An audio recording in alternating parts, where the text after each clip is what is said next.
Morning friends, welcome Soma's ব্লগে। আজকে কিন্তু নিয়ে এসেছি একটা রেসিপি, হচ্ছে অনুষ্ঠান বাড়ির মতো কিভাবে এত সুন্দর কালার লাল লাল করে যে একটা মাটন কষা হয় সেটা আমি দেখাচ্ছি।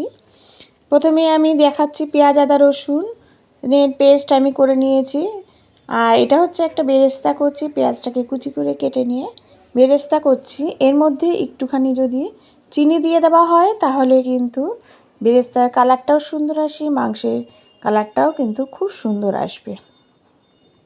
বেরেস্তাটা আমি তুলে রেখেছি, তারপরে আরেকটু তেল দিয়ে দিলাম। দেখুন কতটুকু তেল দিচ্ছি, এতে কিন্তু আমার খাসির মাংস খুব সুন্দরভাবে রান্নাটা হবে। রেসিপিটা পুরো দেখলে আপনারা বুঝতে পারবেন। তারপরে দিয়ে দিচ্ছি হচ্ছে দারচিনি, তেজপাতা আর শুকনো লঙ্কা ফোড়ন। এই ফোড়নটা কিন্তু একটু অনেকক্ষণ ধরে এটা একটুখানি ভেজে নিতে হবে। কালার দেখুন শুকনো লঙ্কা পুরো কালো হয়ে এসছে। তারপরে দিয়ে দিচ্ছি পেঁয়াজ আদা রসুন কাঁচা লঙ্কা পেস্ট। দেওয়ার পরে এখানেই আমি দিয়ে দিচ্ছি একটু হলুদ, একটু নুন। আমি সব দিয়েই মশলাটা কিন্তু অনেকক্ষণ ধরে এটা কষাতে হবে। যতক্ষণ না এর তেলটা বেরোচ্ছে ততক্ষণ কিন্তু মশলাটা কষিয়ে যেতে হবে।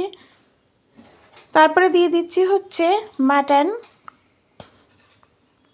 দেখুন মাটনের মধ্যে কিন্তু আমি একটু চর্বিও দিয়েছি। চর্বি না দিলে কিন্তু মাটনের সেই একটা অসাধারণ টেস্ট সেটা কিন্তু আসে না। সেই জন্য অল্প তেল দিয়ে চর্বি দেবেন, এতে কিন্তু মাংস স্বাদও হয় খেতে আর খুবই অসাধারণ হয় খেতে। তারপরে দিয়ে দিচ্ছি, যখন আমি মাংসটা ওই সব মশলার সাথে কষাচ্ছি তখনই দিয়ে দিচ্ছি একটু টমেটো আর জিরের গুঁড়ো, তার সাথে শুকনো লঙ্কার গুঁড়ো দিয়ে দিচ্ছি। দেখুন খুবই কিন্তু অল্প করেই সব দিয়েছি।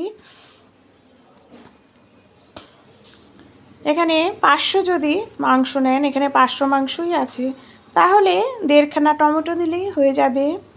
আর পেঁয়াজ দিতে হবে হচ্ছে 6টা মতো পেঁয়াজ নিতে হবে। আর একটা পেঁয়াজ বেরেস্তার মতো করে আর 4টে পেস্ট করলেই হয়ে যাবে আমার মতোই মাটন কষা কষা মাটন।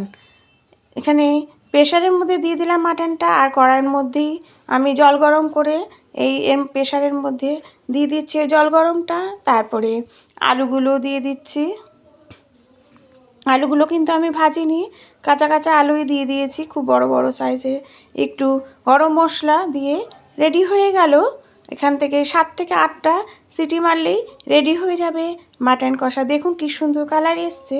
বেল আইকনটা প্রেস করুন। Thank you.